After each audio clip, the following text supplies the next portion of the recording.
Bueno, muy buenas tardes a todos quienes nos acompañan acá presencialmente y a quienes están de forma remota. Continuamos entonces hoy con la segunda semana de nuestro curso sobre magnetismo y actividad solar y estelar. Para esta semana, entonces, comenzamos con la doctora Eliana Mazo, a quien a propósito le agradezco muchísimo su presencia, de que digamos que en este camino nació por estos lares, así como también al doctor Julián Alvarado, que nos acompaña y va a hacer la sesión de la semana entrante, pues hablaremos de eso. Bienvenida, bienvenido y muchas gracias por su asistencia. Gracias. Bueno, muy bien. Bienvenidos entonces a la segunda semana de la escuela. Ya vamos a comenzar con astrofísica estelar. Entonces ya en la primera semana tuvimos un panorama de lo que se está haciendo en investigación en astrofísica del Sol. Hablamos de campos magnéticos, se midieron campos magnéticos en manchas solares y yo les había dicho que mucho de lo que se hace ahora en actividad estelar está basado en lo que se hizo previamente en astrofísica solar. Entonces creo que la base de astrofísica solar es fundamental y los invitados que tenemos esta semana y la próxima pues tienen una formación que parte de la astrofísica solar para luego ir y aplicar muchas de esas técnicas en astrofísica estelar y creo que eso es una ganancia tremenda, ¿no?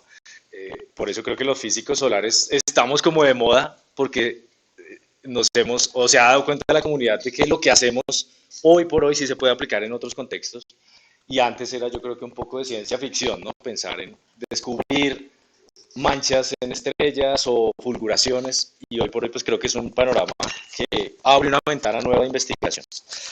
Bueno, esta segunda parte se divide en esta semana donde vamos a estar con Eliana y la siguiente semana donde vamos a estar con Julián. Ahora voy a presentarlos para que ustedes se den cuenta con quiénes estamos acá, es decir, todo el orgullo que tenemos desde el grupo de que tanto Julián y Eliana pues fueron fundadores del grupo de astrofísica solar y hoy por hoy pues están liderando campos de investigación con gran potencial de investigación. Esta semana entonces vamos a hablar del Sol en el contexto de las estrellas, vamos a hablar del diagrama HR, vamos a hablar de firmas fotométricas de la actividad estelar comparado con la actividad solar y la siguiente semana vamos a centrarnos un poco en el magnetismo y cómo a partir del magnetismo pues hablamos de actividad estelar. Bien, ahora sí entonces voy a sacar aquí la copia para hablar un poco de Eliana y de Julián. Eliana entonces es física de la Universidad Nacional, hizo la maestría en la Universidad Ludwig Maximilian de Múnich, el doctorado en el Max Planck Institute for Solar System Research en Göttingen, que en español es Gotinga, a mí no me gusta mucho esa, pero bueno, Gotinga, y ahora es parte del grupo de Cosmic Magnetic Field en el Instituto Leibniz de Astrofísica en Potsdam, Alemania. Así que bueno, démosle un aplauso a Eliana. Gracias por estar acá. Y voy a presentar de una vez a Julián para que ustedes también lo conozcan. Él va a estar aquí acompañándonos también esta semana y la idea es que interactuemos pues con ambos. Julián es físico también de la Universidad Nacional, cofundador del grupo de astrofísica solar. Ustedes lo han visto en alguna foto por ahí de hace 12 años. Mostramos fotos de la Tatacoa. Hizo la maestría en el Observatorio Astronómico, uno de los primeros que hizo la maestría también en la línea de astrofísica solar. El doctorado en el Observatorio Europeo del Sur como parte del International Max Planck Research School. Eso es una escuela muy famosa que de hecho la aplicación termina hoy, ¿no? El afiche que está allá afuera.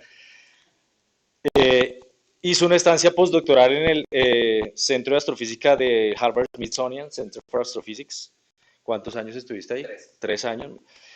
Y luego obtuvo el Karl Schwarzschild Fellowship, una fellowship bastante reconocido en Alemania, para trabajar en el Instituto Leibniz de Astrofísica en Potsdam también. Hasta ahí tengo noticias. luego ya nos contarás. Exacto, ya nos contarás. Bueno, para los que están conectados, pues ahí estoy pendiente del chat por si tienen preguntas, si hay algún problema de sonido, lo que sea, pues avísenme por ahí también, yo estoy pendiente. Y sin más preámbulos, porque hay mucho tema que contar, así que bueno, le doy la palabra a Eliana y nuevamente muchas gracias por venir aquí a tu casa, a su casa y por darnos el placer de escucharlos y de aprender un poco. No, gracias a ustedes por hacer maniobras y todo lo posible para que pudiéramos venir. En serio que a veces, no sé por qué, pero nos distanciamos, llevamos bastante tiempo sin dar una clase aquí o sin venir al observatorio. Deberíamos estar un poco más conectados y la idea de poder venir esta vez es tratar de conectarnos un poquito más también con ustedes. Tenemos ideas para proyectos futuros que también queremos comentar en las sesiones finales y pues también quisiéramos escuchar sus ideas y pues las posibilidades que existen, ¿no? Bueno, hoy quiero hablar de parte de mi investigación. Yo trabajo en estrellas tipo solar. Yo comencé haciendo análisis solares aquí en el observatorio para mi maestría. Trabajé analizando el viento solar y su interacción con la magnetosfera de la Tierra. Y después me fui para las estrellas, teniendo una base física teórica muy sólida, gracias a las clases de estructura estelar que recibimos acá. Y me ha servido mucho porque en la comunidad estelar se ve que no hay mucha asociación de lo que pasa en el Sol.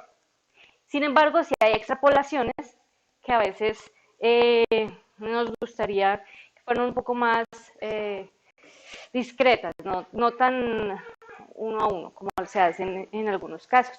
Y precisamente lo que quiero notar en esta presentación es una de las temas, una de las conclusiones que me gustaría que quedara más en ustedes, que a veces la extrapolación solar estelar no se debería hacer directamente y que hay que tener cuidado, no solo aplicando casos en similitudes, sino entendiendo las diferencias. Entonces, bueno, comencemos con un pequeño esquema de cómo yo creo que van a venir un poquito las sesiones. No necesariamente tienen que ir así, pueden cambiar, porque pues, puede ser un poco más interactivo. La idea es hablar un poco de pues, tipos espectrales, cosas que de pronto ustedes ya vieron en sus cursos de estructura estelar y cosas que de pronto ustedes ya saben. ¿Dónde está ubicado el Sol y por qué es importante entender la ubicación del Sol en este diagrama?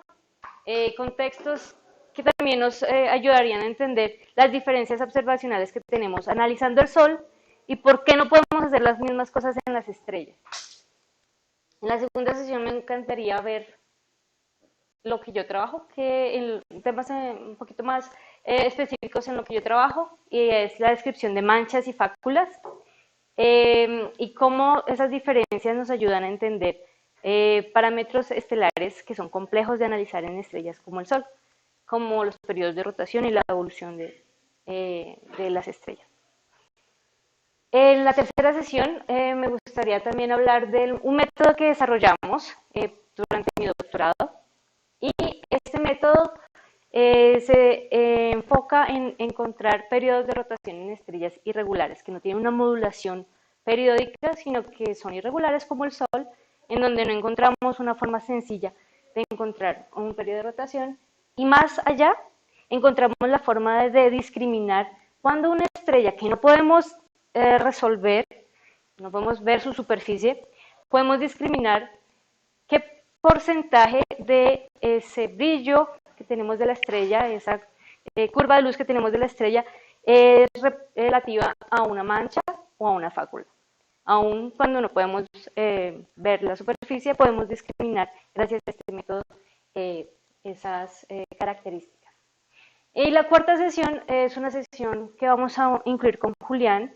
La idea es verla la próxima semana, ojalá más personas puedan estar acá presencialmente, porque queremos hablar no solo de astrofísica estelar, sino de cómo sus carreras se pueden tal vez potenciar, de pronto recibiendo algunos, no sé, experiencias, consejos, preguntas que ustedes tengan que tal vez puedan ayudar. Y obviamente durante las sesiones que pues yo voy a tener a cargo, todas las preguntas son bienvenidas en cualquier momento, las interrupciones no son ningún problema. Y pues más o menos esa es la idea del programa. Entonces, hablemos primero de un diagrama que probablemente ustedes ya conocen muy bien, es el diagrama Hertzsprung-Russell. Ustedes saben perfectamente que las estrellas están organizadas dependiendo de su color, o temperatura y su magnitud absoluta. Este es un diagrama de los más recientes. Usamos para este diagrama datos de Gaia, es aproximadamente del 2019. El último data release fue el año pasado, si no estoy mal, este año. Fue este año. Y está elaborado con datos de Gaia.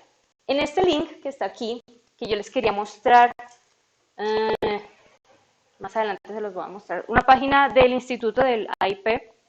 Yo les voy a enviar este link de pronto con Santi.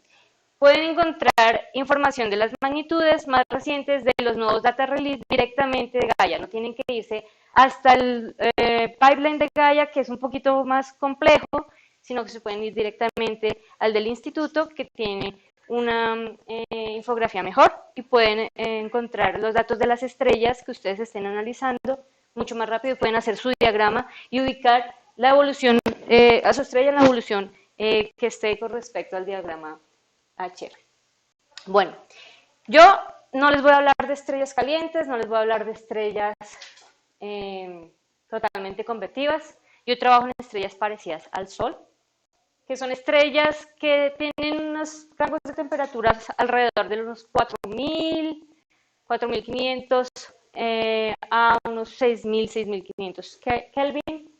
Tienen aproximadamente masas similares al Sol, unos radios entre 0.7 y 1.5 de la masa solar, la masa del radio solar.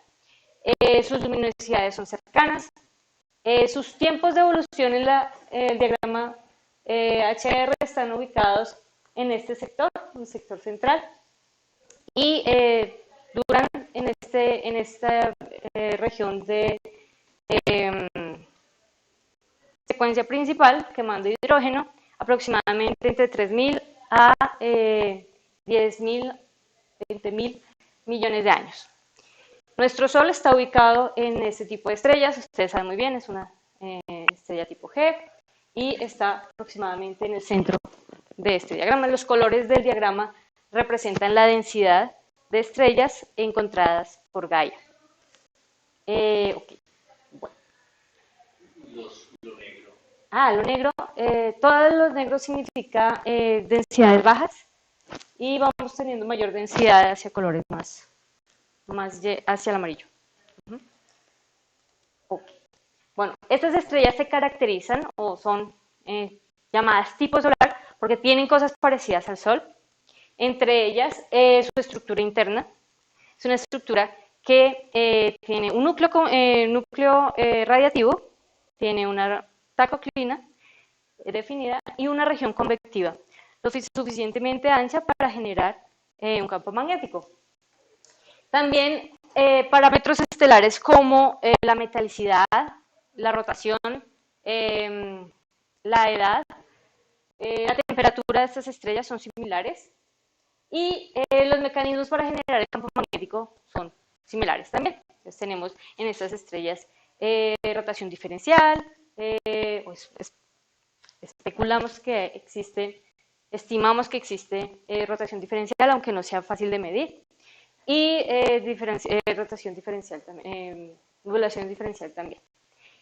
Sin embargo, muchas analogías que hacemos para este tipo de estrellas no necesariamente están completamente comprobadas. No sabemos hasta qué margen tenemos manchas y fáculas, como en el Sol, en este tipo de estrellas.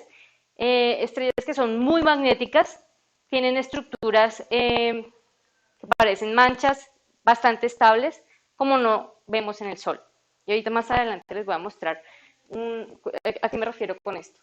También las analogías que hacemos en cuanto a indicadores de actividad como rotación y la estimación de la edad no son necesariamente solares. Y tenemos problemas para encontrar estrellas parecidas al Sol, y es exactamente lo que les voy a mostrar en esta presentación. Pero bueno, más adelante. Lo otro que quería que tuviéramos en cuenta es que existen diferencias observacionales. No es lo mismo observar una estrella a la cual podemos resolver su disco, podemos resolver estructuras de pequeña escala, Podemos medir campos magnéticos, podemos medir in situ el viento, las partículas del viento asociadas con esta estrella, a estrellas que simplemente son objetos puntuales en un espectrógrafo o en un fotómetro, que no estamos orbitando. Entonces, muchas veces uno encuentra artículos de científicos ya pues, con experiencia que no tienen en cuenta, por ejemplo, que nosotros estamos orbitando a la estrella y que los satélites que observan a la estrella también están orbitándola, mientras que a los objetos estelares no. Y se nos olvida tener en cuenta los periodos sinódicos y los periodos siderales. Entonces, muchas veces van a encontrar papers en donde no encontramos, no vemos las diferencias, no vemos esa diferenciación clara. Entonces, hay que tener en cuenta que no es lo mismo observar una estrella que observar el Sol. No sabemos si las estrellas están inclinadas o cómo es la inclinación de una estrella con respecto a la observación.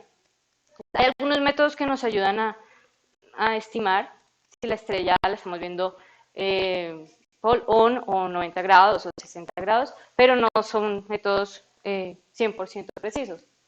La geometría de las estrellas también puede variar dependiendo de los acompañantes que tenga la estrella, si es una estrella binaria o si está absorbida dentro de algún tipo de gas.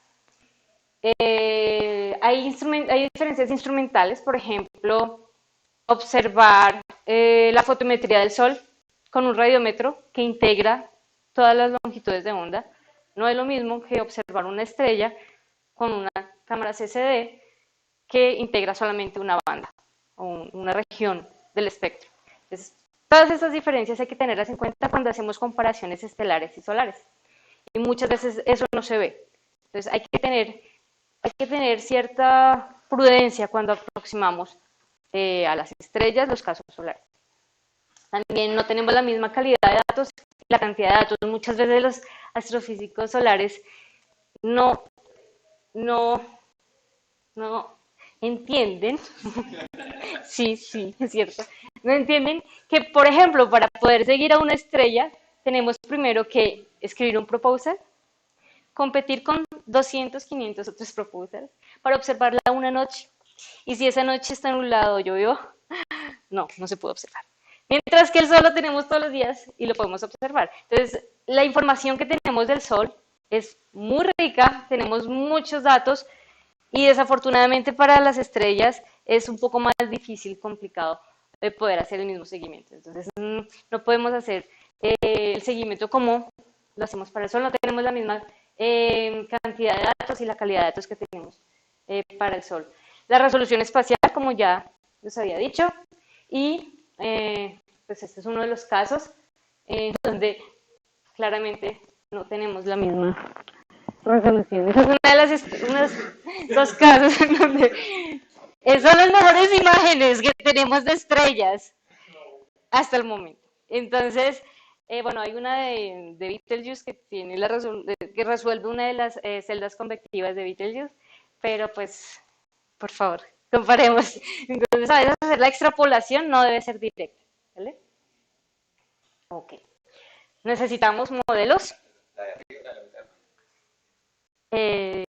¿Perdón?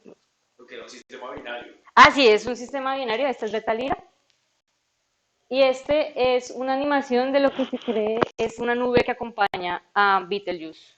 Pero no se sabe bien si es una nube, si es un filamento. No se entiende muy bien qué es. Parece ser una nube de gas que está alrededor y genera una mancha periódica. Pero pues es lo único que sabemos, que hay un oscurecimiento en la curva de luz. Son imágenes de radio. O sea, posiblemente también eso es lo que explicó hace poco cuando se disminuyó el brillo. Es lo que supuestamente se cree que pasa, pero pues no tenemos las mismas observaciones que tenemos del Sol para decir, ¿no? Sí. En la de la mitad, Ajá. el brilómetro cuando... Ese es un sistema binario. Sí, por eso, por ahí. Son dos estrellas. No creo. Lo que pasa es que puede ser por el blue shift, red shift. Son imágenes de radio, ¿no? son composiciones de radio. Entonces no es exactamente que brille en visual. Y también, y es lo mejor que hay. Así que, bueno, y para poder obtener estas imágenes tuvieron que hacer interferometría con 4 instrumentos. Así que, sí, es difícil. Pero bueno, ahí vamos. Lo que entonces a lo que tenemos que recurrir es a modelos. Entonces aquí lo que estamos viendo son 2 modelos de características magnéticas. Entonces, que en español la palabra magnetic features no tiene una traducción. Estructuras magnéticas. Me gusta.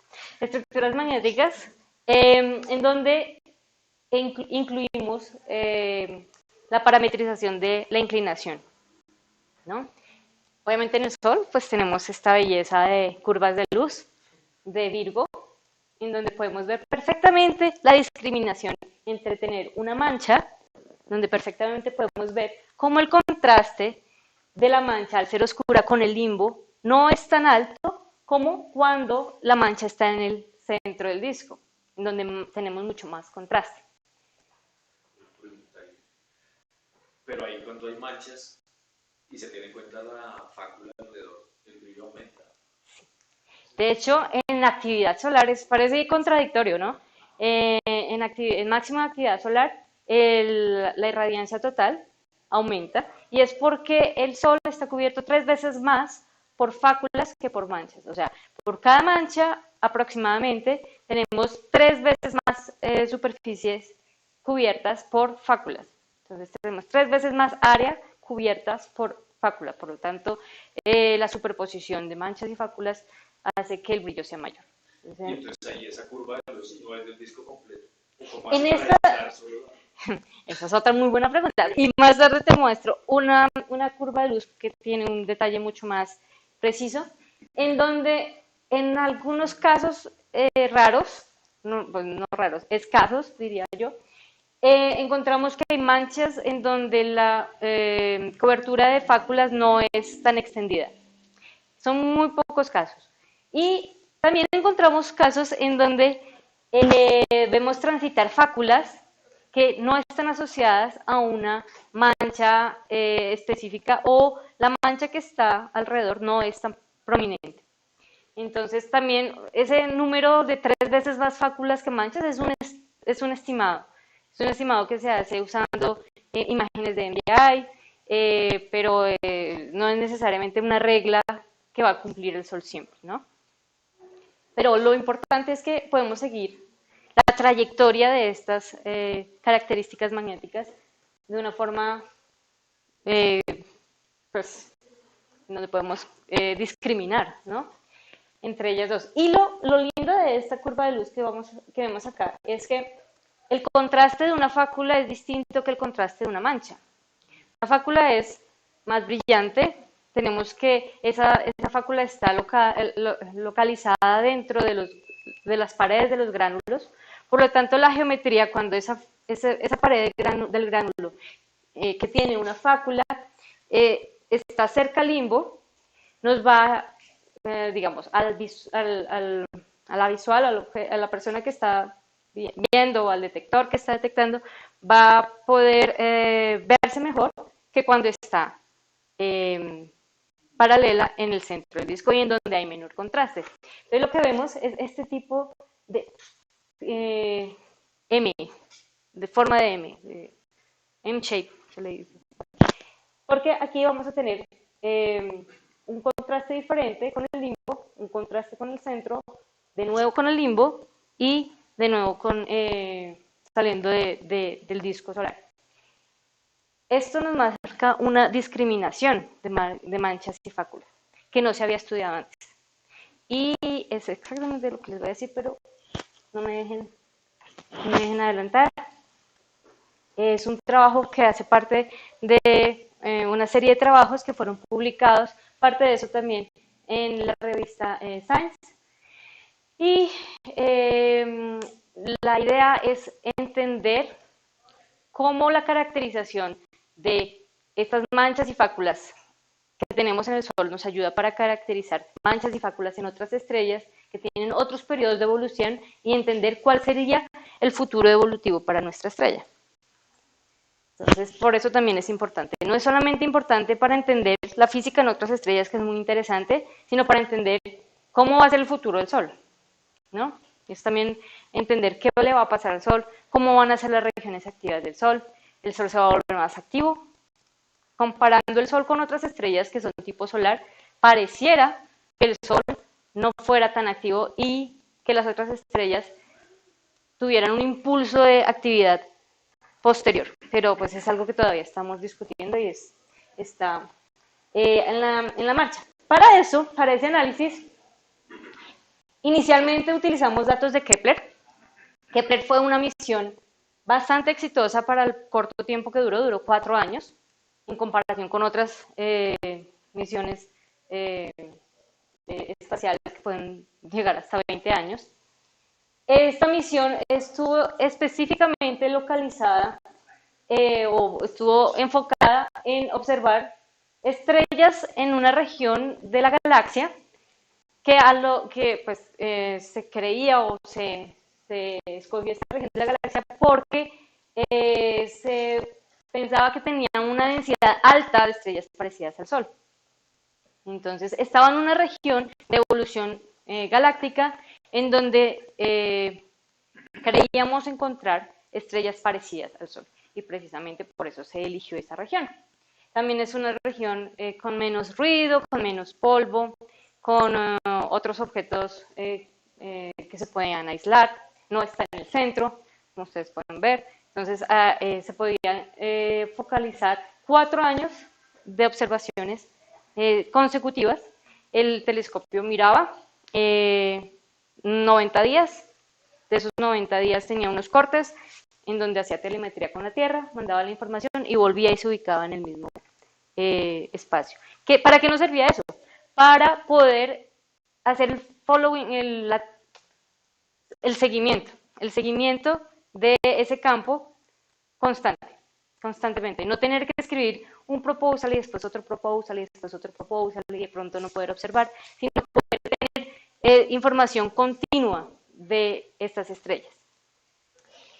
Y lo que encontramos fue que, este es el diagrama Hertzsprung-Russell para algunas de estas estrellas, que muchas de estas estrellas mostraban unas curvas de luz periódicas sinusoidales, en donde había una modulación bonita, donde se podía encontrar una periodicidad incluso a ojo, no se necesitaba un algoritmo que analizara el power spectra de esas curvas de luz, sino que tenía una curva de luz que tenía algo de periodicidad. Sin embargo, la mayoría de las curvas de luz de esa región no eran periódicas. ¿Eso qué significa? Que para la mayoría de las estrellas observadas no habían periodos de rotación. Y pues el periodo de rotación es una de las informaciones, uno de los parámetros estelares más importantes para poder entender la actividad de la estrella. Si yo entiendo cómo rota la estrella, yo puedo entender cómo está ligada la modulación de las regiones activas, cómo es la edad de la estrella, si los indicadores de actividad en espectroscopía coinciden con la edad de la estrella. Se necesita saber el periodo de rotación para hacer, como más adelante Julián les va a mostrar, un mapa magnético de la estrella para hacer el seguimiento en fase de rotación de esa estrella y poder ver o simular o pues representar la superficie magnética de la estrella.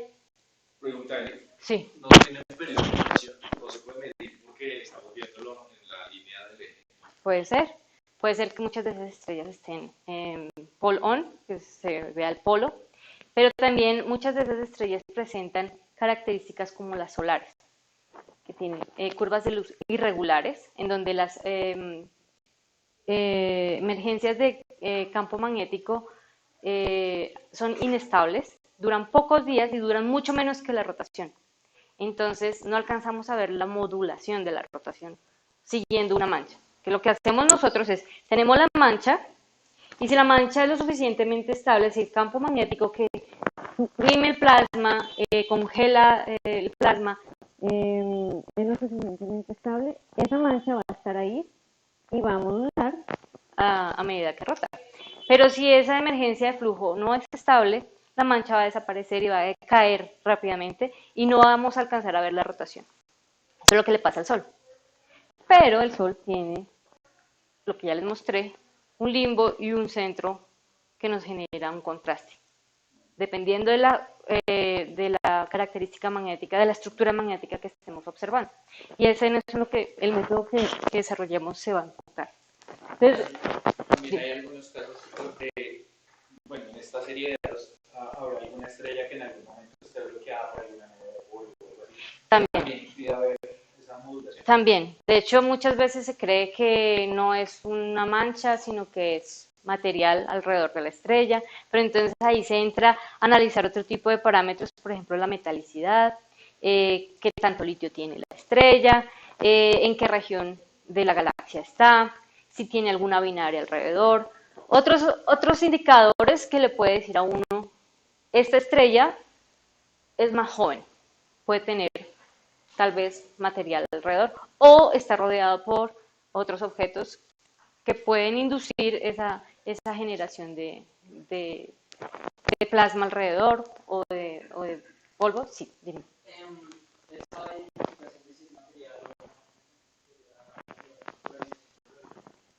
sí. De hecho, la polarización lineal Se utiliza para analizar discos de material alrededor de estrellas. pero no es fácil, porque la polarización lineal en el Sol se puede Hacer con una, creo que 2 órdenes de magnitud menos que la circular, o un orden de magnitud menos, no recuerdo, pero en estrellas tenemos que integrarlo. mucho tiempo. Y para poder tener los parámetros de Stokes, U y Q, Tenemos que tener tiempos de integración más altos que para estos. Entonces, son más complicados hacer ese tipo de análisis. También se hacen análisis de infrarrojo para mirar cuánto material hay alrededor, pero sí se tienen que hacer análisis adicionales. como lo que se está haciendo habitualmente, por ejemplo, Se le está analizando con radio, con infrarrojo, con todo lo que se puede.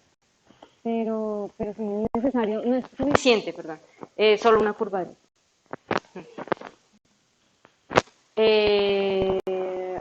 Ok, entonces,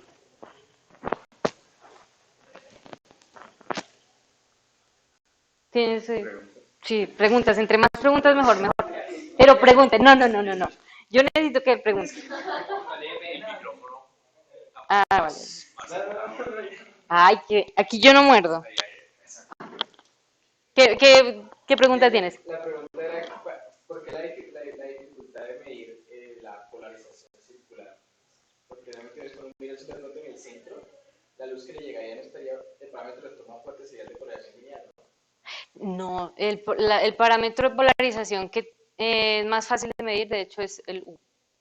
Y ya lo van a ver la próxima semana. ¿De qué estamos hablando?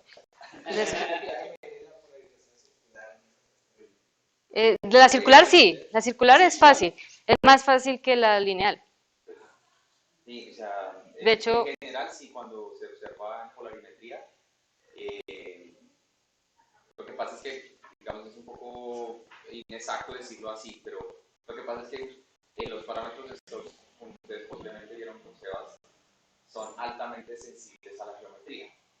Entonces, una distribución de campo magnético con una cierta geometría genera una señal específica en una configuración, y si uno se pone en otro lugar, la configuración de los parámetros de esto cambia, siendo el mismo campo magnético.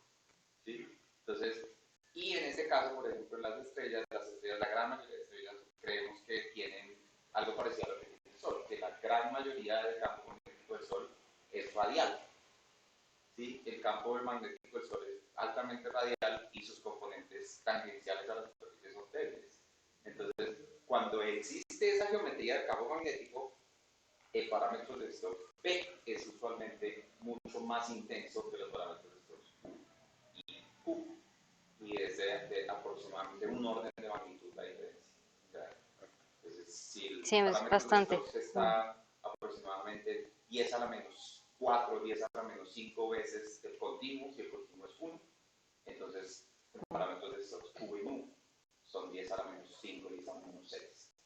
Esa es la sensibilidad que se necesita para medir. Y el problema es tener que integrar por más tiempo. De hecho, hay muy pocas estrellas que tienen los 4 parámetros completos, en donde uno pueda reconstruir completamente el campo. De hecho, uno de esos estudios es un Nature Astronomy, porque es muy complicado hacer todos los parámetros de Stokes de esas estrellas. Bueno, ok, entonces íbamos en que algunas de estas estrellas tienen periodos de rotación determinados, pero la mayoría no. Entonces, ¿qué hacemos con las estrellas que no tienen parámetros de rotación? Entonces, aquí vamos a ver algunas diferencias que tenemos entre una curva de luz solar, que es la que está aquí arriba, en el panel superior, es una curva de luz tomada por Virgo, y en la parte inferior es una curva de luz tomada por Kepler. Aquí vamos a ver que la amplitud Que tenemos en la curva de luz solar comparada con la amplitud que compararía con la amplitud relativa del flujo que teníamos, que tendríamos con estrellas observadas por Kepler, es mucho menor. Cuando tenemos una amplitud menor, pero esa estrella, imaginémonos que no es el Sol, sino es una estrella que está a años luz, esa estrella se va a poder observar con una CCD y esa CCD va a recibir mucho mayor ruido del alrededor que lo que podemos observar en el Sol. El Sol lo tenemos aquí cerca, lo observamos con un radiómetro que tiene una efectividad, una eficiencia, gracias, mucho mayor, mientras que con una CCD no tenemos la misma eficiencia. Sin embargo, podemos comparar que el flujo relativo entre las dos es bastante mayor para las estrellas activas que tienen una periodicidad detectada en Kepler. ¿Y eso cuál es el problema con esto? Que si el ruido de una estrella parecida al Sol es del nivel del ruido que tenemos en Kepler, no vamos a poder observar una amplitud de este tipo. Entonces, la amplitud de la señal es importante y es relativa a la cantidad de ruido que yo pueda tener en mi instrumento. Entonces, si las curvas solares tienen una amplitud específica porque el contraste entre manchas y la superficie son específicas de manchas tipo solar o fáculas tipo solar, el ruido puede jugar un papel en la no detección, porque puede que esta señal esté inmersa en el ruido y eso genere problemas para poder entender por qué la mayoría de las curvas de luz de Kepler no tienen periodicidad. Pero ese no es el único problema. Hay otros problemas, por ejemplo,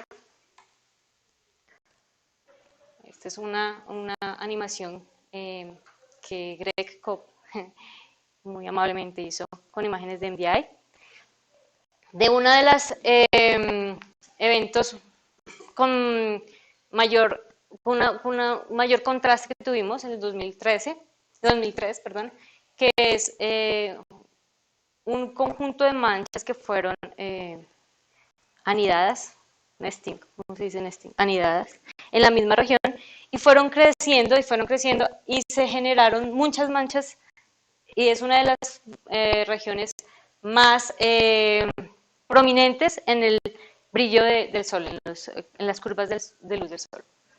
Sin embargo, es solamente 0.34% de decremento. Eso no es nada, si comparamos con la señal que necesitamos para otras estrellas.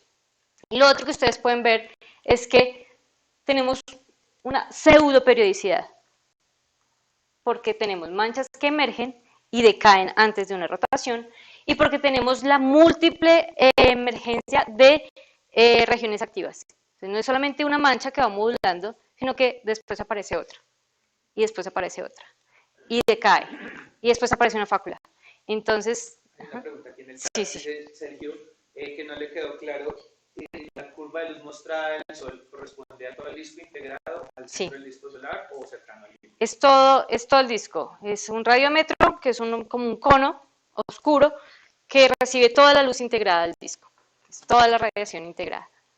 Ahí tengo el oscurecimiento del mismo, Eh, a toda la medición. Ahí afecta a toda, pero lo que hace que se varíe en la forma de la curva de luz es el contraste de la estructura magnética. O sea, el limbo siempre está ahí, el disco siempre está ahí, su contraste siempre es el mismo, pero no el de la estructura magnética que va transitando. Y ahí es donde podemos encontrar diferencias.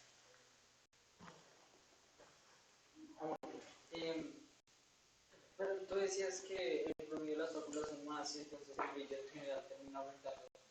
¿Por qué habría de ser una causa de oscurecimiento de las manchas entre las estrellas?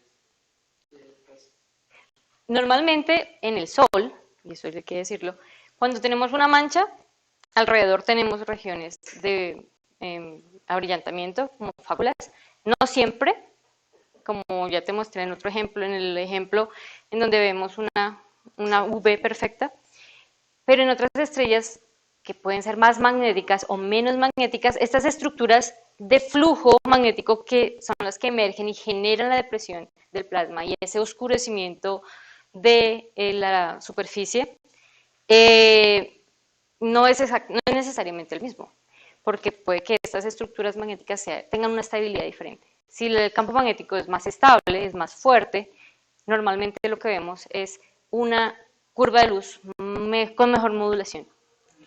El problema es hacer la misma analogía con estrellas menos activas, con campos magnéticos más débiles, porque tenemos que detectar primero ese campo magnético, y si es más débil que el solar, es casi imposible detectarlo. De hecho, hay un colega tratando de detectar campos magnéticos en estrellas como,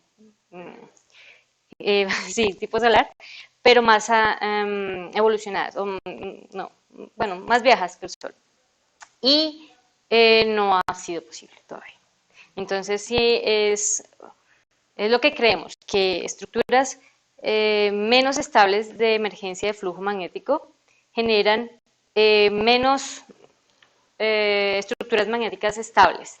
Por lo tanto, el decaimiento de esas estructuras magnéticas es más random, es más rápido. Y cuando tenemos eso, el problema es que no tenemos modulación. Entonces, ¿cómo hacemos para detectar la rotación? Ese fue el problema. Tú acabas de mencionar un aspecto importante que es la edad. Tengo entendido que cuando la estrella es joven hay algunos indicadores interesantes. Calcio, Litio, litio también, sí. En este caso de las estrellas solares, ¿qué indicador se tomaría para la edad? Bueno, Sobre todo cuando ya lleva ciertos números de gigaños. pues se cree que el litio es uno de los indicadores, el berilio es otro, pero pues hay unas controversias que pues depende de qué tipo de estrella estamos hablando y qué tan profunda sea la capa convectiva de la estrella, qué tanta posibilidad tenga la estrella de quemar litio más eficientemente que otra estrella, cómo sea la temperatura en la superficie y en la zona convectiva de la estrella, porque el litio inicialmente fue un buen parámetro para estimar edad, sigue siendo un buen parámetro para estimar edad, pero depende mucho de la comparación que se haga entre estrella y estrella, de la región convectiva entre estrella y estrella, temperaturas en la región convectiva de las estrellas y qué tan eficiente sea la estrella para quemar litio. Otras formas de estimar edades son la girocronología por medio de la rotación, por eso la rotación es tan importante. Y pues bueno, yo creo que aquí pues, tenemos uno de los expertos también. Tenía una pregunta relacionada con lo que dice mi amigo, de esa muestra de que estaba citando, la magnífica transmisión que tenemos hoy. ¿Hay información de edad de las que no son periódicas? Sí, de edad, de las aperiódicas que mostraron, sí, que son más. pues intentamos, de hecho, en este estudio, de hacer un análisis de edad, obviamente con unos rangos de error grandes, porque pues es difícil entender este parámetro. La edad es uno de los parámetros tal vez con mayores rangos de error que hay en la astrofísica estelar, pero usando girocronología no se podía hacer el análisis, entonces lo que hicimos fue ir al litio, ir a las metalicidades, ir a comparar qué metalicidades nos podrían dar algún indicio de la edad. De hecho, hay un trabajo de Verónica Witzke, en donde ella analiza cómo una estrella con una metalicidad distinta a la solar, pero una estrella solar, con todos los parámetros, temperatura, rotación, pero con una metalicidad diferente, cambia su posición en el litio. O sea, el litio cambia completamente su posición y se alinea. Entonces, nos muestra, hay cosas correlacionadas ahí. Entonces, pueden haber vallas analizando la metalicidad, pueden haber vallas analizando la rotación, pero si se unen los dos análisis, se pueden encontrar algunas herramientas útiles para entender la edad o para entender cómo rota la estrella y cómo es la actividad de la estrella también. Es que te lo preguntaba porque se supone que, digamos, cuando el Sol era joven, tenía las, o sea, si tuviéramos esta video que nos están mostrando, pero con el Sol, no sé, Más joven, ajá. ¿cierto? Yo imagino que las manchas serían enormes. Yo no creo que sean, bueno, es algo de lo que yo puedo ver en estrellas más jóvenes, tipo solar con temperaturas similares, con metalicidades similares, con calcio parecido, pues de hecho, bueno, un poquito más, porque son más jóvenes, como por ejemplo Iota Orology, es que uno ve que la diferencia está en la estabilidad de las manchas. La modulación es mejor, no en el contraste, no en la amplitud de la señal, pero en la modulación. Sin embargo, también hay diferencias en la amplitud, en el contraste. Entonces, lo que creemos es que pueden haber manchas más profundas o áreas más grandes con manchas, pero pues el contraste tiene que ser mayor para generar una mayor amplitud. Sin embargo, en Iota Orology lo que uno ve no es una amplitud mayor, y es una estrella de 600 megaaños alrededor, pero es una estrella muy parecida al Sol. Lo que vemos es una mejor modulación, no un mayor contraste. Una más joven, una muy joven, un Sol joven, tendría, pues 600 megaaños, más joven que 600 megaaños. Uy, no sé, podría ser. como con manchas más grandes, entonces si en las periódicas hubiesen muchas jóvenes de pronto. Pues entonces ahí ya iríamos hasta qué punto sería bueno, tendríamos que tener emergencias de campo magnético muy grandes y ahí ya no podríamos ver el contraste igual y tendríamos de hecho el mismo problema porque ya no tendríamos el contraste suficiente. Si tenemos una mancha lo suficientemente grande, pues va a tapar la luz y lo que vamos a recibir no nos va a generar una amplitud lo suficiente para una señal, para que podamos distinguir si es una mancha más grande o son muchas más grandes, o es simplemente muchas manchas. También puede haber ese caso de generación, ¿no? María García pregunta aquí en el chat cuáles son los límites de cantidad de litio para distinguir objetos estelares jóvenes de estrellas de secuencia principal por tipo de masa. Bueno, de hecho, yo tengo por aquí una diapositiva de litio, de una de las estrellas que estamos analizando, en donde encontramos, bueno, este es un grupo de estrellas tipo solar, pueden ver las temperaturas aquí. Algunas de ellas son binarias, porque queríamos incluir también el problema de las estrellas binarias y cómo el litio puede quemarse más rápido simplemente por interacción gravitacional con o por interacción gravitacional con otro objeto como una binaria o un planeta gigante alrededor, muy cercano. Entonces tenemos que este es el litio, este es el campo magnético medido en las estrellas, y el threshold, o el límite en donde decimos, podemos medir litio, es alrededor de un DEX, alrededor de esta línea. Más arriba decimos son estrellas con el suficiente litio, son estrellas jóvenes, más abajo creeríamos que son estrellas viejas o con algún tipo de interacción como una binaria o con un planeta gigante lo suficientemente cercano en donde ese litio se pueda quemar por este tipo de interacción o se puede acelerar el quemado del litio en esas estrellas. Entonces es alrededor de 1.2 Vex, ese límite como para detectar, para poder decir hay una detección. Y pues ya esas estrellas pues tendrían una estimación de edad más joven, de actividad más alta, lo podemos ver acá. La actividad más alta es para la estrella que tiene más litio, ¿no? Y eso va en concordancia con la idea de que estrellas más jóvenes tienen mayor actividad, que tienen campos magnéticos más fuertes, ¿no? Gracias por la pregunta. También exploramos la cantidad de manchas y de fáculas que poníamos en la simulación.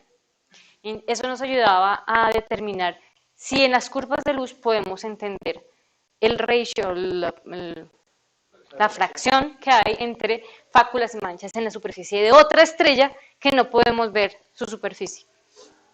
También utilizamos de los mejores de las mejores bases sintéticas de umbras, penumbras y de características magnéticas de, ¿cómo se llama ella? Bueno, es una colaboradora. UNRO. Ella está en el Reino Unido, es un trabajo muy, muy bonito. Más adelante también les voy a mostrar parte de ese trabajo. Y el contraste del centro y el limbo, que es lo que más nos daba información sobre qué tipo de estructura magnética teníamos. Quisimos incluir también algo que no todos los papers que veíamos que hacían cosas similares hacían, y es incluir el bandpass de Kepler. ¿Por qué? ¿Por qué incluir también un bandpass distinto al del Sol? Si estamos analizando sobre el Sol.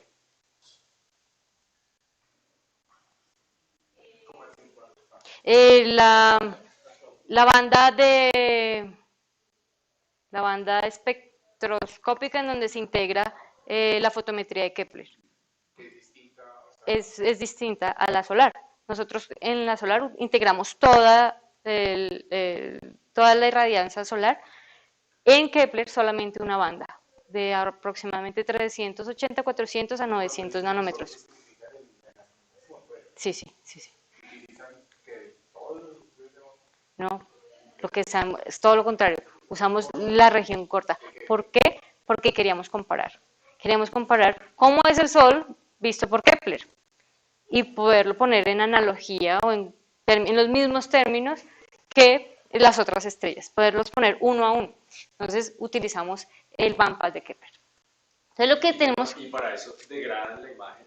Para eso simplemente recortamos el espectro y decimos, ok, solamente integre desde aquí hasta aquí. ¿Y en resolución espacial también? En resolución espacial no. Porque no sería como coger las observaciones del Sol, degradarlas espacialmente para que se puedan comparar. El problema es que como no son, lo que se hace es se integra todo el espectro. Entonces lo único que podemos hacer es decir, no, calcúlelo, no de menos infinito a infinito, sino solamente de esta región a esta región. Y la resolución espacial no la podemos tener ahí, desafortunadamente, porque pues los datos que tenemos del Sol son de todo el disco, ¿no? Y pues no podemos alejarnos. Lo bueno que tenemos de las observaciones solares es que la amplitud no es alta.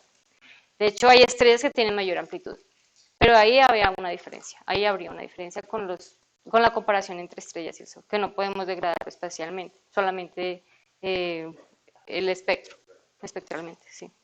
Estaba pensando en el modelo que están usando y hablaste del espectro. Pensaba que era un disco solar, el disco solar simulado como lo vería la cámara, no sé, y pasar las manchitas por ahí artificialmente, pero hablas del espectro. Sí.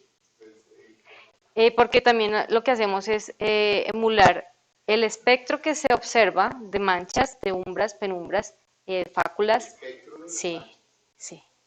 Por eso es que es tan poderoso, porque lo que hacemos es simular la contribución espectral y la integramos de una mancha, de una fácula, de una umbra, de una penumbra, en proporciones circulares, porque pues no podemos hacer toda la morfología de una mancha real, una fácula real, ni la distribución latitudinal que tendríamos realmente para fáculas y manchas, pero tratamos de aproximarnos y también cambiamos la inclinación de esa ubicación de manchas circulares o fáculas circulares, pero lo que hacemos es integrar un espectro. Por eso es que es tan poderoso. Y es precisamente por eso que el fit que les voy a mostrar acá es tan bueno. Una pregunta ahí. ¿Hay forma de reproducir o simular el diagrama de la mariposa ahí o no? No hace nada. Pues yo creería, no lo hemos intentado, pero podría, yo creo que se podría. Pero sí es una buena idea, de hecho. Podríamos hacer algo con eso, de hecho, puede ser. Pero no sé, yo no sé, podría ser, pero no he visto un trabajo en el instituto o en el Max Planck que haya tratado, que haya incluido eso. Perfecto, listo. Entonces, aquí lo que vemos son tres curvas, tres funciones, son el Power Spectra de tres modelos.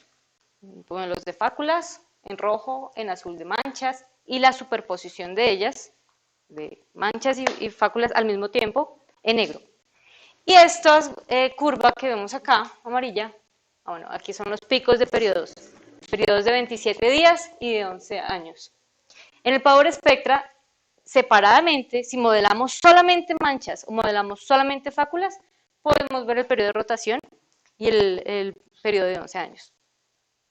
Sin embargo, si usamos la curva de luz realista, en donde tenemos la superposición de manchas y fáculas, porque normalmente vienen acompañadas, lo que vemos es que esta región se aplana y no podemos detectar el periodo de rotación por medio de un Power Spectra. Y haciendo el fit de nuestros modelos con las observaciones de alrededor de 21 años de Virgo, podemos ver que en esta región nuestro fit es muy bueno. Entonces, no tenemos tan buena resolución alrededor de los P-modes y los G-modes, son frecuencias en donde no tenemos una buena reproductibilidad. Sin embargo, alrededor de los 27 días es un fit muy bueno. Pero como ustedes ven, el pico se aplana. Ya no tenemos la misma definición que teníamos antes, si solamente tuviéramos manchas o si solamente tuviéramos fáculas. En ese momento nos pusimos a pensar, ¿será que hay estrellas que solamente tienen fáculas o será que estrellas que solamente tienen manchas? Y por eso podemos ver tan fácilmente en un Power Spectra o en un Lobscargol o en una autocorrelación ese pico. ¿Será que las estrellas tipo solar que no podemos detectar en Kepler tienen la combinación de las dos y esas características brillantes y oscuras se superponen y cancelan la señal? Porque no vemos nada en el Sol. Si nosotros no tuviéramos el Sol enfrente y tuviéramos que medir la curva de luz y utilizar un Power Spectra, un Lobscargol, una autocorrelación, no podríamos medir el periodo de rotación. Tan así. Entonces lo que hicimos fue, bueno, utilizar toda la función del Power Spectra. ¿Qué hora es? Ok, bien. Entonces lo que hicimos fue utilizar toda la función y caracterizar toda la función. Entonces aquí lo que tenemos es un Lobscargol de la curva de luz que les mostré antes, que tenía la superposición de las manchas, en donde el input de la simulación era 30 días de periodo de rotación. ¿Me pueden decir, según este Lobscargol, cuál es el periodo de rotación de esa curva de luz? ¿O la periodicidad en esa curva de luz? ¿Periodo de rotación de esa estrella?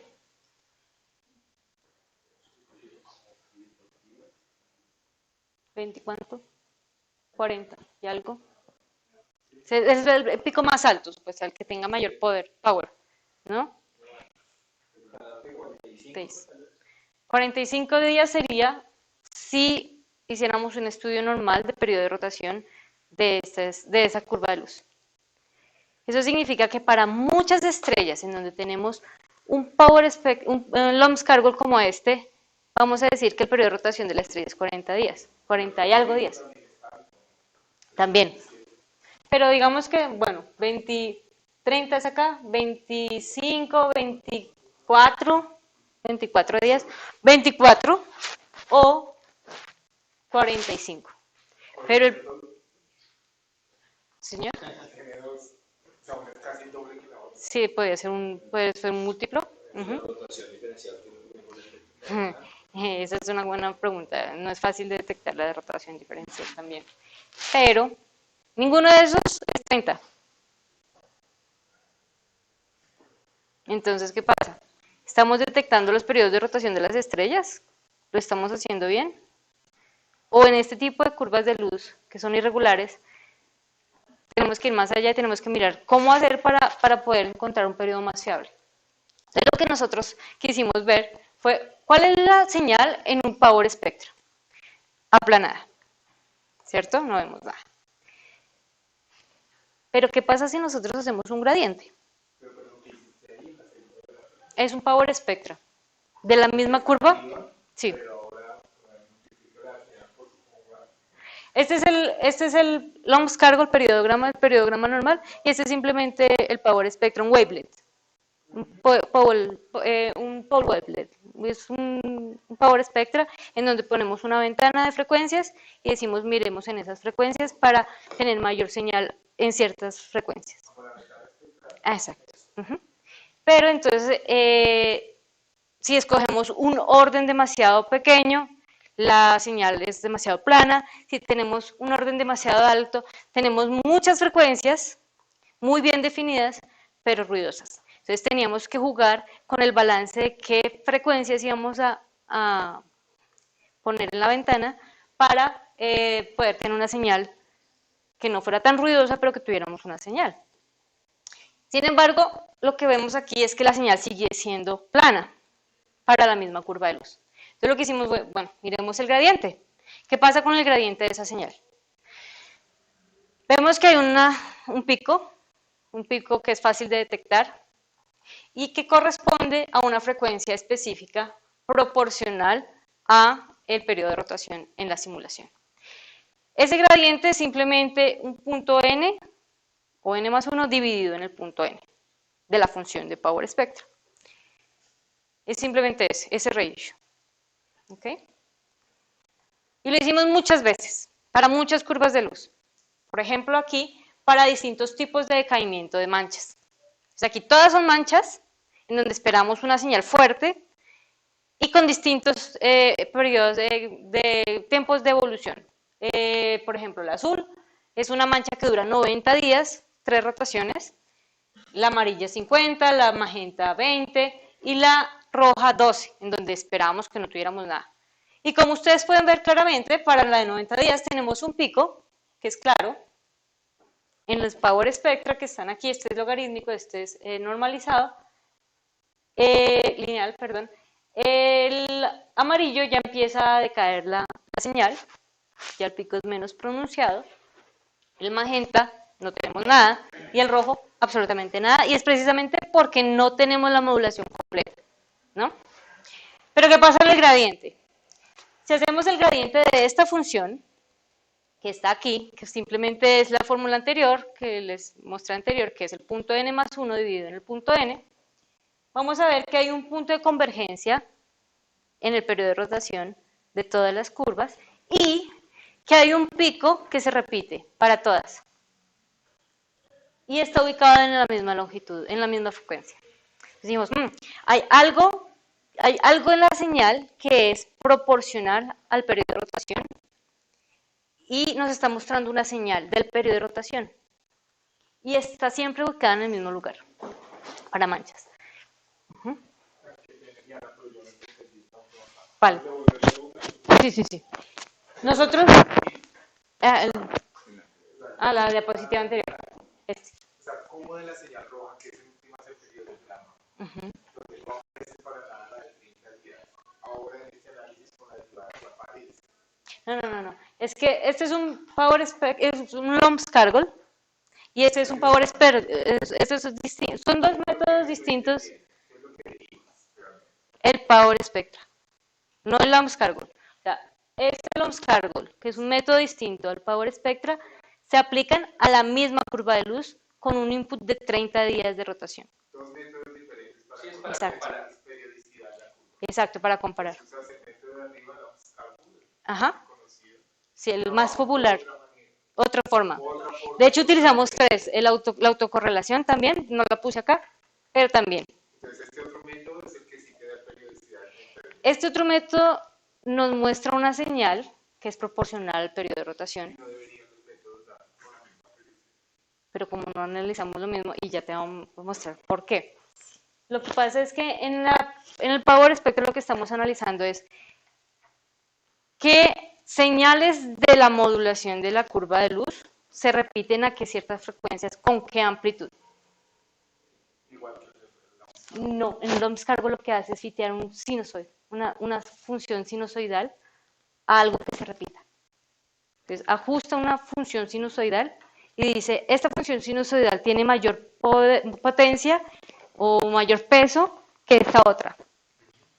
Y entonces le da mayor peso a, por ejemplo, 40, a una función a una sinusoide de 40. Entonces, fitea muchos senos y cosenos y fitea al mejor, y al mejor le da un power. Es que ese es un peso, exacto. En cambio, en el Power Spectrum lo que estamos haciendo es, tenemos una señal con una amplitud que está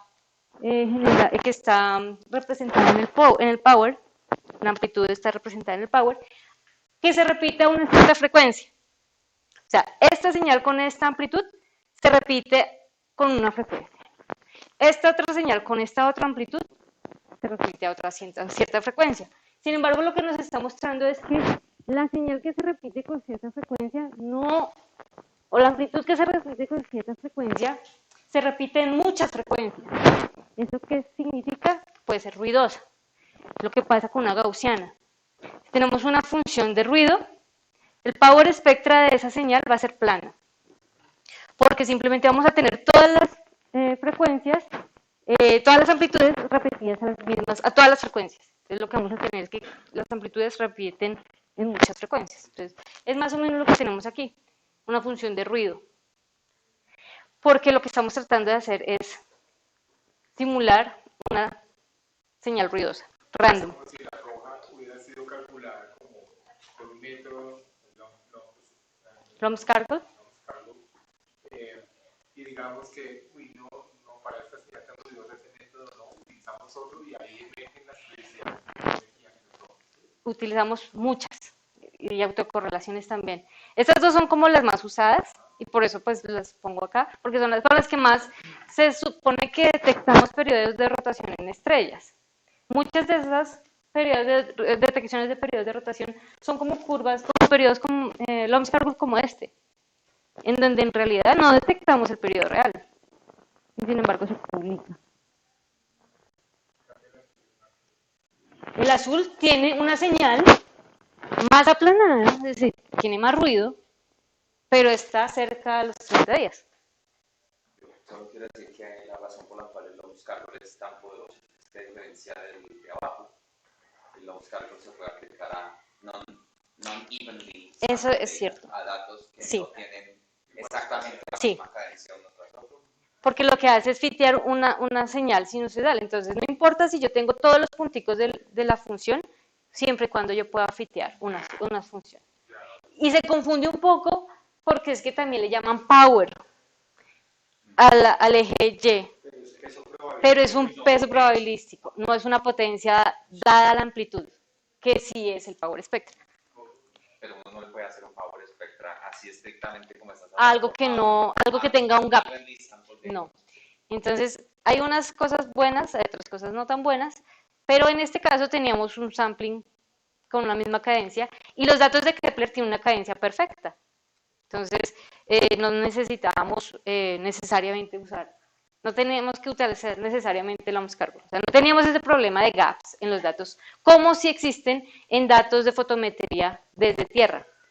Porque a veces tenemos una observación esta noche, Mañana otra vez, 24 horas después otra vez, pero la otra noche se nubló. Y la otra también.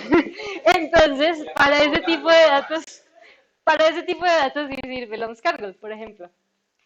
Es un método muy poderoso, no estoy diciendo que no. Sin embargo, para este tipo de problema hay que tener cuidado con lo que se utiliza, porque puede que estemos encontrando cosas ficticias, no necesariamente la información física que necesitamos. Entonces lo que hicimos fue hacer muchos experimentos y jugar mucho con las simulaciones. Afortunadamente podíamos hacerlo. Y lo que encontramos en la mayoría de los experimentos es que se repetía un pico y ese pico era proporcional siempre al periodo de rotación que poníamos.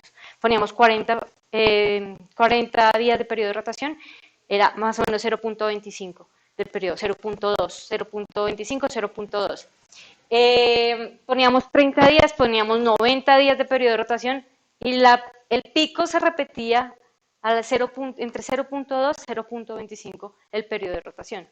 Entonces nos estaba diciendo, ahí tenemos algo de información del periodo de rotación. Tenemos que mirar si se puede expandir. ¿Y aquí qué significa que las curvas se solapen después de un punto? ¿Acá? ¿Acá? Bueno, ahí...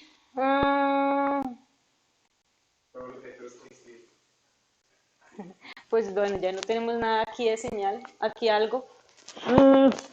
Es que es curioso que sea para las frecuencias superiores en el estándar. Son frecuencias, sí, son frecuencias más altas. Yo creo que el problema ahí es cuando ya vamos a el sampling, ¿no? Tenemos que todo el sampling es el mismo. Entonces ya lo que vamos a reproducir es el sampling. Entonces no es la señal de modulación, sino la señal del sampling, que toda es la misma. Entonces, por lo tanto, yo creo que vamos a ir al mismo punto. Listo. Entonces, ¿sería el límite de la ventana de integración? sí, el sampling es el límite. 2 veces el sampling es el límite de la ventana de integración. Sí. Exacto. Listo. A este pico que estábamos estudiando, empezamos a estudiar, lo llamamos un pico hacia las altas frecuencias. Pero también a veces encontrábamos un segundo pico y dijimos también hay que mirarlo. Entonces lo que hicimos, bueno, fue en este caso en donde solo reproducíamos manchas, analizar la posición de ese pico, de esos dos picos y mirar cuándo se reproducía uno y cuándo se reproducían los dos. Pero también necesitábamos entender qué pasaba cuando teníamos fáculas y qué pasaba cuando teníamos la superposición de ellas. Entonces aquí tenemos también power spectra, logarítmico lineal de manchas, spots y la superposición. Entonces podemos ver que para manchas y para spots tenemos una buena señal a 30 días, pero cuando superponemos las dos señales, ¿qué es lo que pasa en el Sol? Tenemos manchas y fáculas al mismo tiempo, manchas y spots, manchas y fáculas al mismo tiempo, se nos va la señal. Se cancelan. Una cancela a la otra.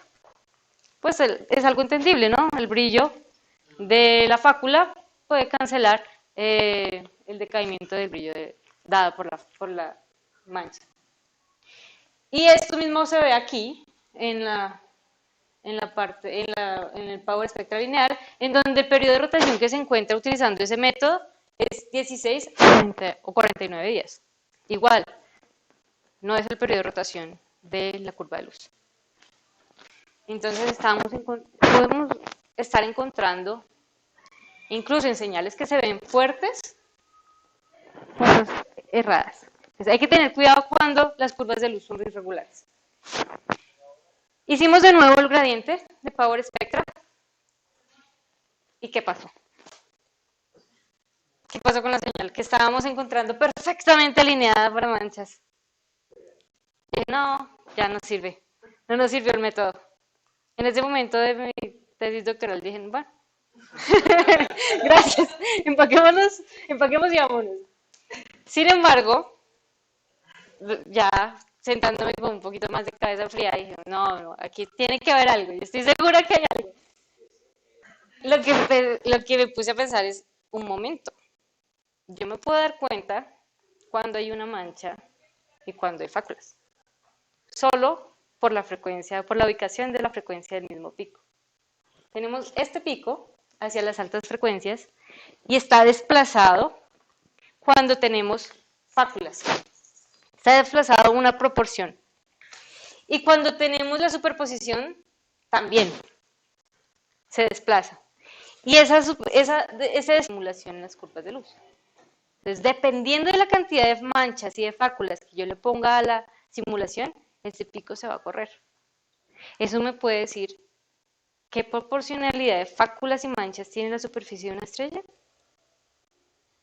Para las fáculas, para rotación más corta, periodo más corto.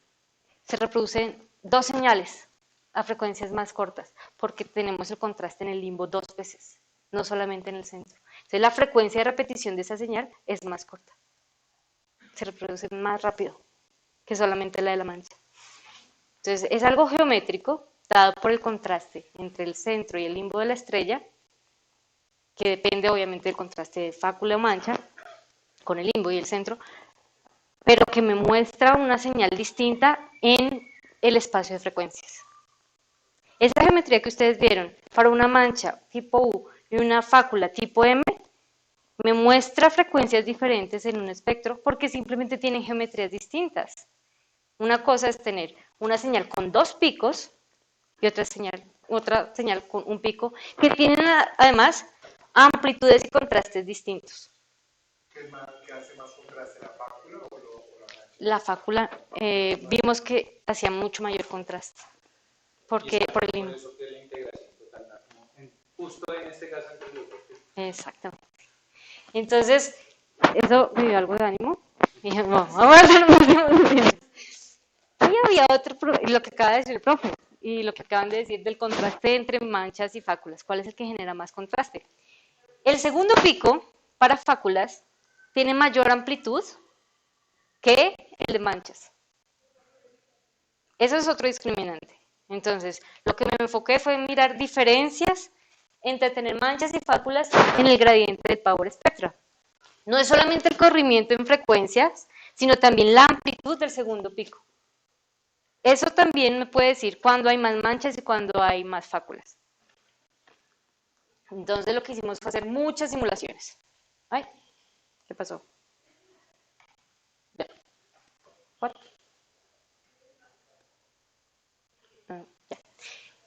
Entre esas simulaciones teníamos que reproducir un caso extremo de solo curvas de luz o dominadas por manchas, una tipo solar y una dominada por fáculas, ¿no? Para ver qué diferencias podíamos encontrar entre distintas curvas de luz. Entonces lo que hicimos fue hacer un ejemplo tipo Kepler, 4 años de datos de simulación, supuestamente, con la misma cadencia de datos que tiene Kepler. Y lo seccionamos en los mismos periodos de observación del satélite. Entonces, ¿se acuerdan que yo les dije que Kepler miraba 90 días y volvía a mirar? Eso también afecta el sampling. Eso también nos va a dar un periodo de 90 días. Entonces, todos los periodos de 90 días, no les podemos creer. Estrellas con periodos de 90 días, en Kepler, eso es el satélite, eso no es la estrella. Entonces teníamos que reproducir todos esos posibles bias y mirar en dónde encontrábamos señales. Lo que encontramos en esta pequeña curva de luz, aquí, haciéndole, estos son 90 días de observación, de simulación.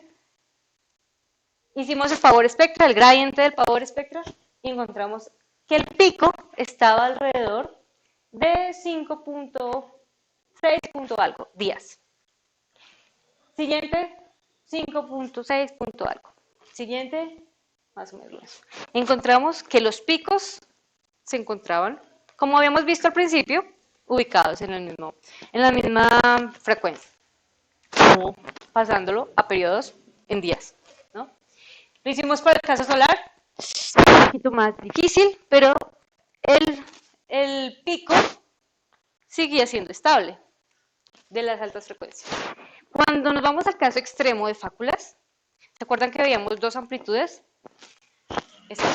Vemos dos branches, dos tendencias, dos picos muy fuertes. cuando tenemos una curva de luz dominada por fáculas.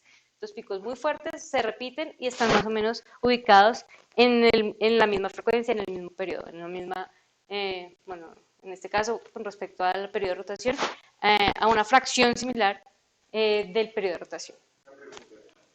Las fáculas, por ejemplo, del Sol son quizás anti, todos los que saben, pero son como brillantes, ¿no? O sea, como contrario a las manchas solares. Normalmente lo que vemos son, bueno, son dos tipos de abrillantamientos, uno es lo que llaman la red o network, que son de esas, son como filamentos pequeñitos, como una red pequeñita de abrillantamiento que hacen de regiones más brillantes, que hace más brillante el Sol cuando está, que normalmente lo tenemos, pero otras regiones son esas abrillantamientos en los gránulos, dentro de los gránulos, que están rodeando normalmente a la fácula y son a la mancha, que están distribuidas alrededor de la mancha normalmente. Vemos que se distribuyen alrededor y de una forma menos homogénea. Pero lo que es que una estrella análoga al Sol como esta que está circular, porque eso es dinámico, o sea, lo de las fáculas no es algo que esté ahí siempre, sino que sí. De hecho, evolucionan con tiempos distintos. ¿cierto? O sea, ahí se puede ver que sería como menor que la cadencia que se está usando para que se puedan ver, o sea, digamos que se puede incluso poner un límite sobre el... De hecho, las fáculas duran 3 veces más que por eso tiene una modulación 3 veces mayor en el Sol, 3 veces más que una mancha. Están más tiempo presentes, decaen más lento que una mancha. Ya, eso iba. No necesariamente tiene que haber manchas para que haya fáculas. Sí, exacto. De hecho, hay fáculas cuando estamos en quiet. Y de hecho, ahorita les muestro un ejemplo donde se ve perfecta esa forma M de la curva de luz. Y son casos específicos y no son muchos en donde no hay una mancha asociada. Si usted iba hacia el caso al análogo solar que se busca con este ejemplo, aquí también la cadencia que se está usando, que también pone, como que de alguna forma pone una cota en la escala de tiempo que varían las fáculas. Pues las fáculas en el Sol varían en... no, en este análogo solar no varía alguna escala de tiempo similar al Sol, que son días. Entonces la cadencia es suficiente, sí pueden durar días en la superficie. Pero sí se necesita flujo magnético para que haya fáculas. Sí, eso sí se necesita, pero no lo suficientemente fuerte para que suprima, para que congele el plasma y se vea esa depresión y se pueda ver una mancha. Pero sí tiene que haber flujo magnético. Preguntan en el chat qué significan los colores de los puntos abajo. Perdón, gracias. Lo que el código automáticamente detectaba como el pico de alta frecuencia y el pico de baja frecuencia. En azul, el pico de alta frecuencia en rojo. Es como para discriminar entre los dos. Sin embargo, a veces el código no podía. Una pregunta más o menos técnica. Tú decías que pues, el periodo de integración y observación es 90 días. Sí. Y apunta a través de la Tierra por razones de telemetría. Sí. ¿Cuánto es ese periodo de telemetría? Uy, buena pregunta. ¿Es comparable con estos periodos de rotación que estás hallando? De hecho, buena pregunta. Yo no recuerdo cuánto es el tiempo de telemetría. No es mucho porque, de hecho, las curvas de luz son casi continuas. Pero sí, yo diría horas, máximo un día. No estoy segura, pero no... Si es muy grande puede ser comparable con estos tipos de integración y de pronto puede haber otro bias ahí. De hecho, por eso cuando decíamos, si hay una señal de 90, no le crea. De hecho, hay estrellas que tienen periodos de rotación de 90 días detectadas con Kepler que yo no creo que sean periodos de rotación. Yo creo que es simplemente el instrumento. Pero a veces la gente publica solamente porque tienen que publicar. Entonces, en serio, es cierto. Eso lo vamos a hablar la próxima semana. Y dice Sergio en el chat que no le quedó claro porque en la tercera gráfica se observa la otra tendencia sobre los 17 días. Gracias. Ese pico hacia las bajas frecuencias que habíamos visto antes. Acá, que veíamos con mayor amplitud en fáculas, en simulaciones tipo fácula, y aquí lo que estamos haciendo es exagerar la cantidad de fáculas en cuanto a manchas. Entonces lo que hicimos fue exagerar solo fáculas aquí, o en proporción con manchas, va a generarme ese segundo pico con una amplitud lo suficientemente buena para que mi código automáticamente la detecte. Es eso. Por eso se ve más o menos en 17 días. Y esa proporción al periodo de rotación real también está calibrada y también nos sirve para detectar el periodo de rotación, porque también es proporcional al periodo de rotación e input en la simulación. Y María Gracia también pregunta si en los datos observacionales pueden confundirse las señales de las fáculas con luminosidades de flares y militares. Según lo que yo he visto en curvas de luz de Kepler, de TESS, los flares no duran tanto tiempo y tienen una forma muy distinta. Tienen normalmente una fase de decaimiento más prolongado y no ese tipo de M característica que vemos con el contraste de la fácula, que es mucho más, para flares es mucho más asimétrica. Pues otra cosa es que, no sé, esto aquí es observación fotosférica. Sí, Pues es fotometría. para que se vea. Esa es otra. De hecho, ese es uno de los problemas que nosotros vemos, porque en el Sol aún, ¿se acuerdan de esa mancha que les mostré del 2003?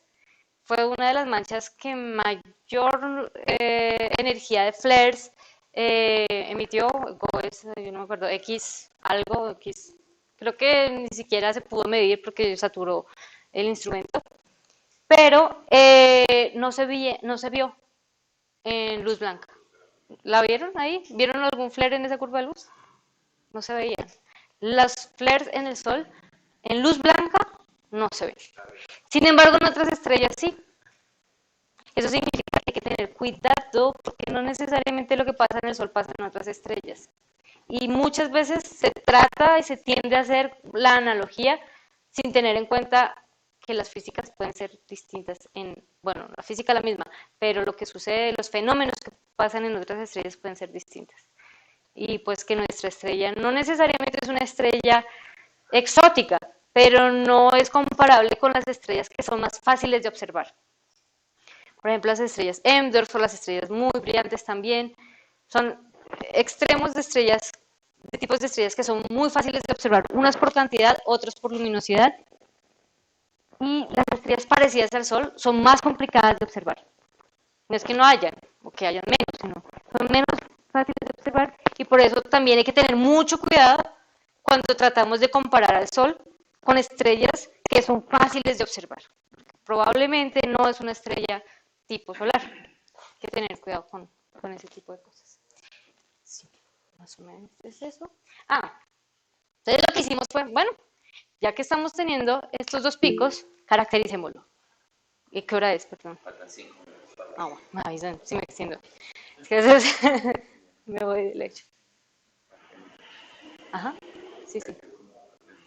Ok, listo. Bueno, entonces para la próxima vamos a terminar de ver el experimento completo, que es simulando muchas curvas de luz y caracterizando estos dos picos para entender cuándo tenemos fáculas y cuándo tenemos manchas en estrellas que no podemos resolver, que no podemos ver su superficie. Sin embargo, podemos aproximar con cierta margen de error, obviamente, con cierto scatter, como van a ver, la proporción de manchas y de fáculas, pero sobre todo si la estrella o esa curva de luz al menos instantánea, momentánea de la estrella, 90 días de observación, dependiendo si es Kepler, 30 días de observación, 26 días de observación si es TESS, si esa curva de luz está dominada por manchas o por fáculas. Eso es lo que vamos a ver la próxima sesión. Muchas gracias por todo.